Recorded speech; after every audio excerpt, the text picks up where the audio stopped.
Olá pessoal, sejam bem-vindos a mais um Espaço Heráclito. Meu nome é Flávio Ricardo Vassoler e hoje, como vocês podem ver, nós temos um cenário completamente diferente para o nosso programa. E por quê?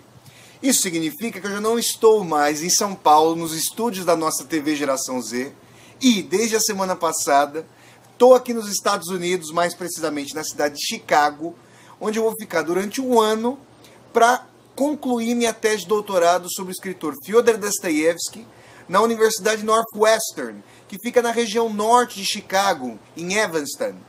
Eu vou fazer, inclusive, alguns programas do Espaço Heráclito ali na Northwestern University para que vocês a conheçam por intermédio dos nossos debates. E, pessoal, eu deveria dizer a vocês uma série de coisas sobre Chicago. Essas coisas vão sendo ditas ao longo dos nossos programas, que serão feitos agora, isso é importante dizer, não mais semanalmente na TV Geração Z, mas quinzenalmente. O Espaço Heráclito vai ao ar agora, a cada 15 dias, começando hoje, dia 8 de setembro de 2014. O Espaço Heráclito está passando na TV Geração Z hoje, às 10 horas da noite. E agora o Espaço Heráclito vai voltar a grade de programação daqui a 15 dias. Então a cada 15 dias vocês poderão assistir aos programas do Espaço Heráclito durante esse ano em que eu vou estar nos Estados Unidos, ou seja, de setembro agora de 2014 até agosto de 2015, eu vou estar aqui nos Estados Unidos nesse período, e vocês poderão assistir aos programas quinzenalmente. Vale lembrar também que existem 3 fontes a partir das quais vocês podem assistir aos programas anteriores do Espaço Heráclito. Quais são elas? A primeira, sempre eu falo para vocês, é o nosso Portal Heráclito, www.portalheráclito.com.br. Se vocês entrarem no portal, na parte superior da página, vocês vão ver um link para vídeos. Clicando na aba dos vídeos, vão se abrir 2 possibilidades: intervenções heraclitianas, com entrevistas, palestras, aulas que eu venho ministrando, e também o link Espaço Heráclito. O nosso Adriano Borim, que vem administrando o Portal Heráclito por intermédio da Balu Design, ali de Jundiaí, vem colocando, atualizando, vem subindo todos os programas do Espaço Heráclito ali para o nosso portal. E também, pessoal, as outras 2 fontes seriam o YouTube. Se vocês entrarem no YouTube e colocarem Espaço Heráclito ou o meu nome, Flávio Ricardo Vassoler, vocês vão encontrar todos os vídeos do nosso programa, que já tem um ano. Nosso programa fez aniversário e já completou um ano de existência pela TV Geração Z. A última fonte por meio da qual vocês podem assistir aos demais programas do Espaço Heráclito é a nossa TV UOL. Então ali na TV UOL, quando vocês colocam Espaço Heráclito TV UOL, vocês têm acesso à boa maioria dos programas já feitos aqui no nosso Espaço Heráclito. Tudo bem, pessoal?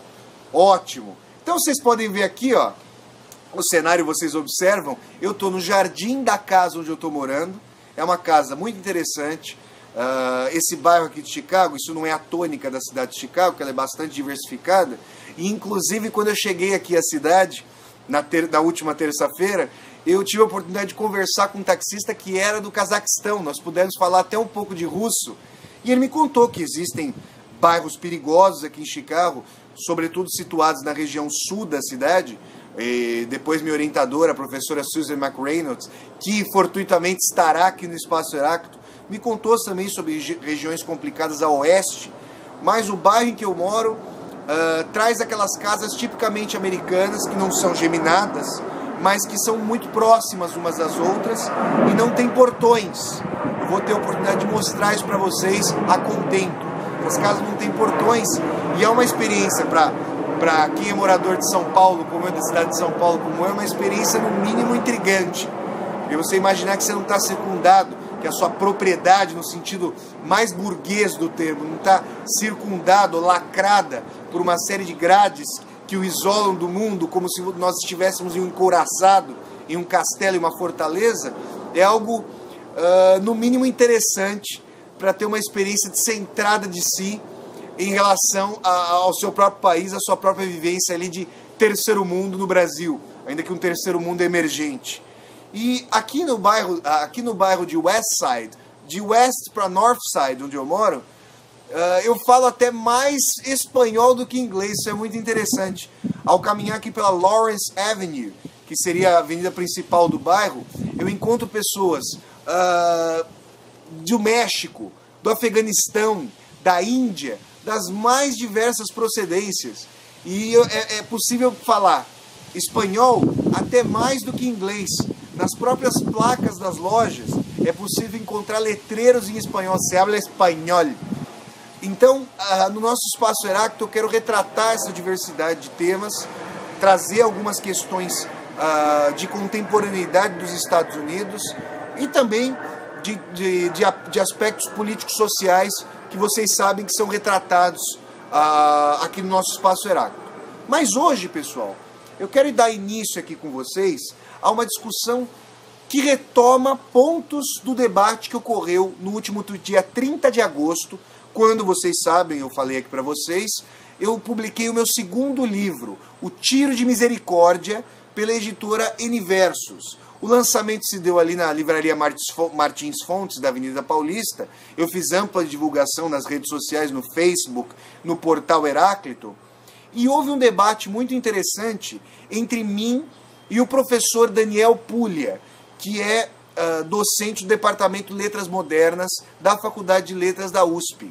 Na ocasião, pessoal, nós discutimos, a discussão que se deu entre mim e o professor Daniel Puglia, mediada pela jornalista e mestranda em Teoria Literária Thalita Mochiuti Cruz, mestranda ali pelo Departamento de Teoria Literária da FEFELESH USP, a discussão se deu em função de um ponto que eu gostaria de trazer para vocês e conferir uma série de desdobramentos.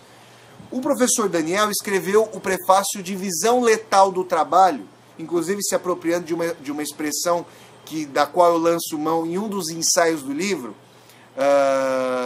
sobre a banalidade do mal reproduzida cotidianamente na nossa sociedade.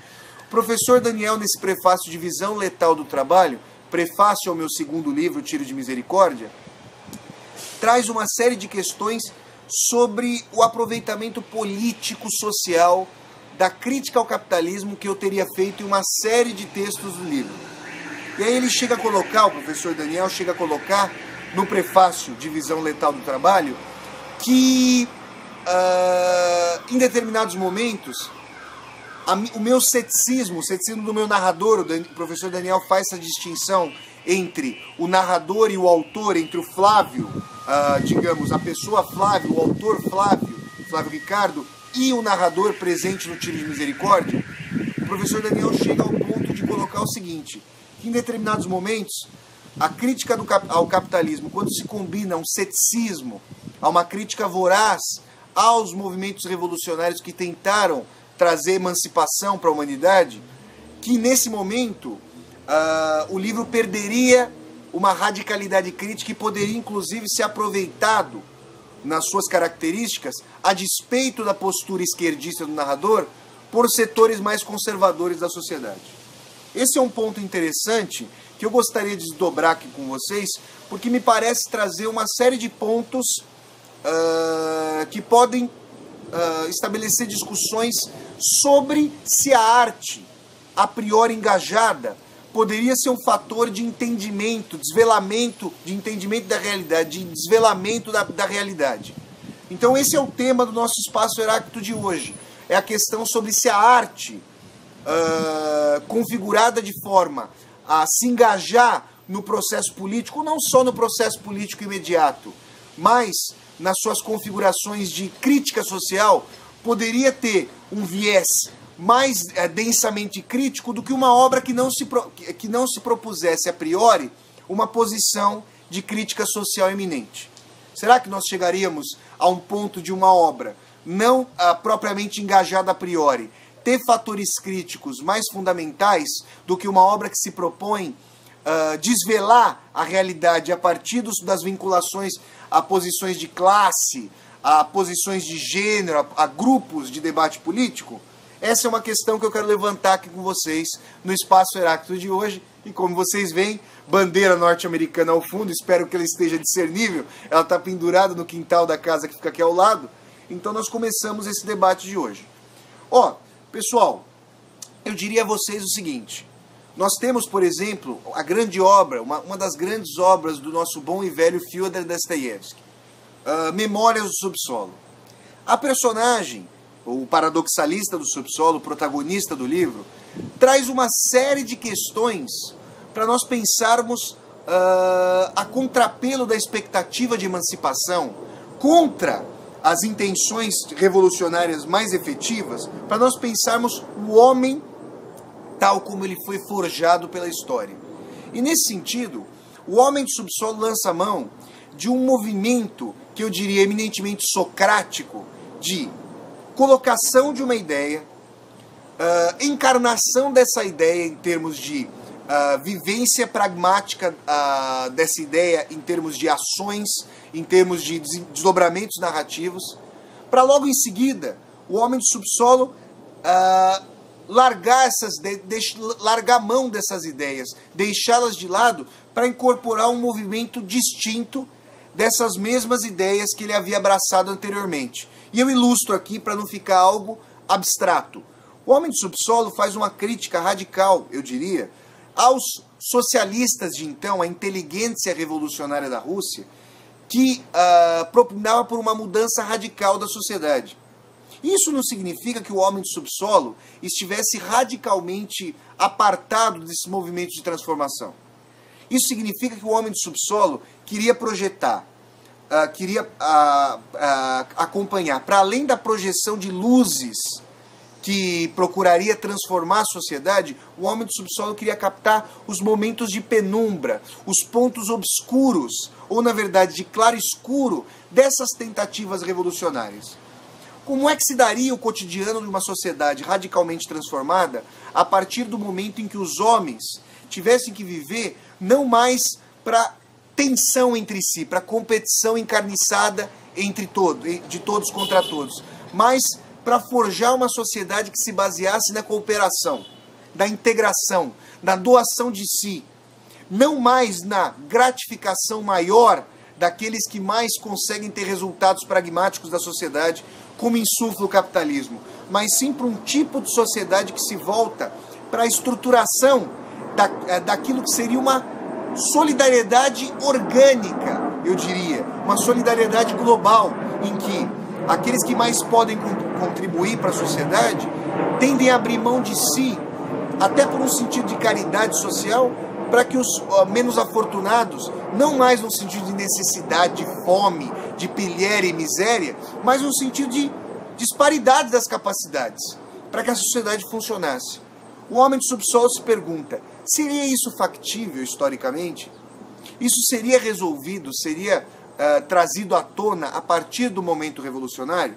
Lá no debate entre mim e o professor Daniel Puglia, que ocorreu, volto a frisar, no dia 30 de agosto, durante o lançamento do meu segundo livro, do meu segundo filho literário, O Tiro de Misericórdia, o professor Daniel bem frisou que a revolução não fundaria uma nova era radicalmente distinta da humanidade, mas traria à tona, inclusive, uma série de fatores muito mais complexos de vivência social, uma vez que os homens seriam liberados do seu fator de necessidade para conviver nessa nova sociedade. E aí vem a questão. O Dostoiévski, por intermédio do Memórias do Subsolo, traz fatores de questionamento que, ao não se vincularem necessariamente a um ponto de vista politicamente orientado, tem uma possibilidade de observar as situações políticos-sociais por um prisma, a meu ver, extremamente centrado, de tal maneira que a ironia, de tal maneira que os questionamentos não partem de um ponto fixo, ele consegue girar todos os tipos de percepção contra suas próprias expectativas.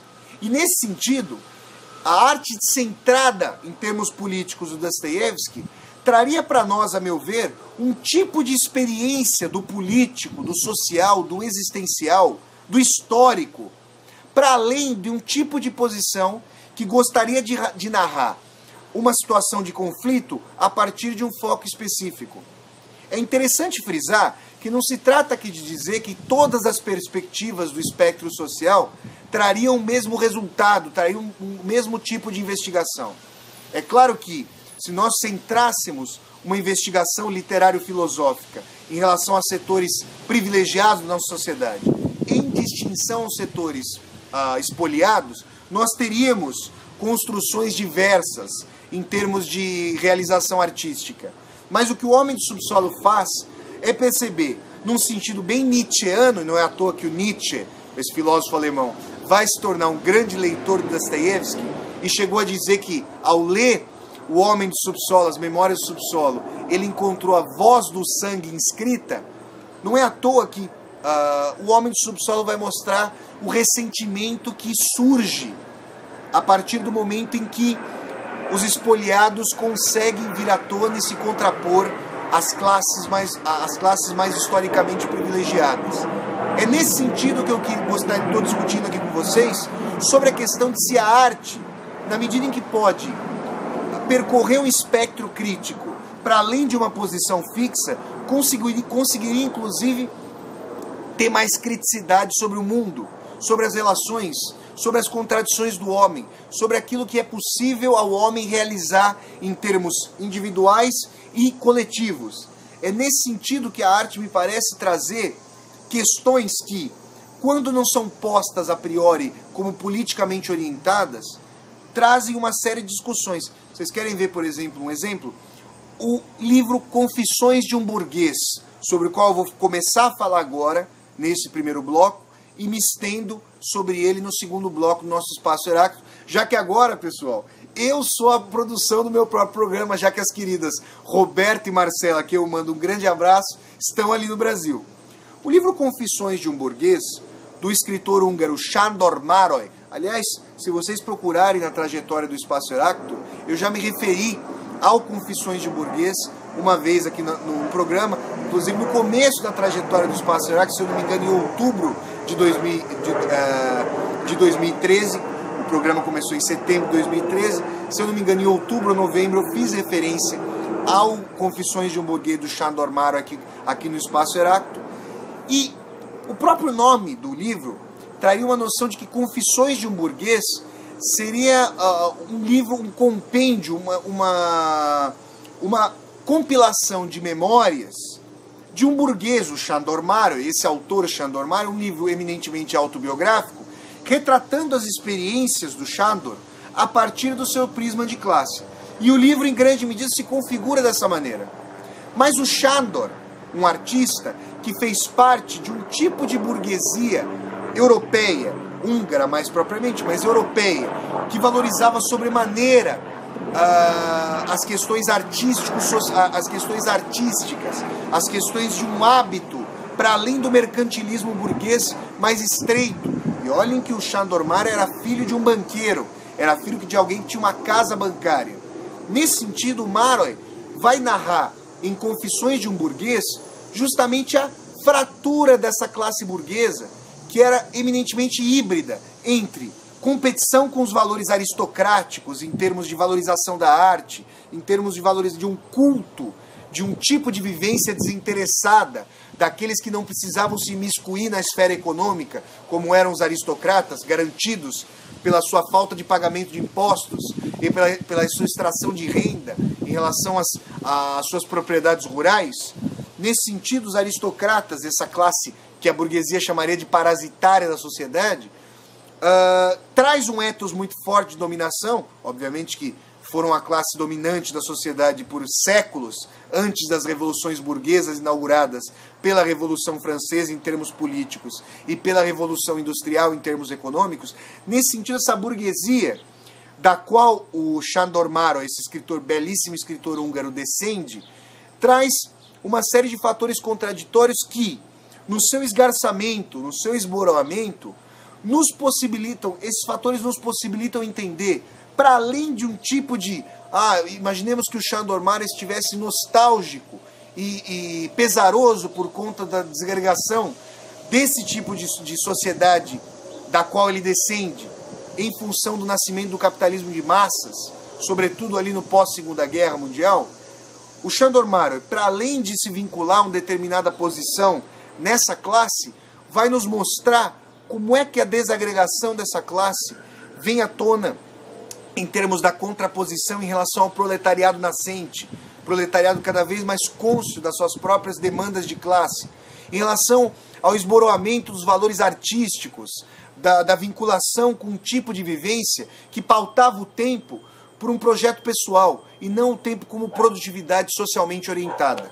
Então, eu comecei aqui nesse bloco falando sobre o Confissões de um Burguês e nós vamos fazer agora um rápido intervalo e no segundo bloco aqui no nosso Espaço Heráclito, Made in USA, feito em Chicago, eu retomo a discussão sobre questões da arte engajada sobre as possibilidades de uma arte não vinculada a priori, desvelar ainda mais as questões sociopolítico-existenciais. Voltamos já com o nosso Espaço Heráclito aqui dos Estados Unidos, pessoal. Até mais!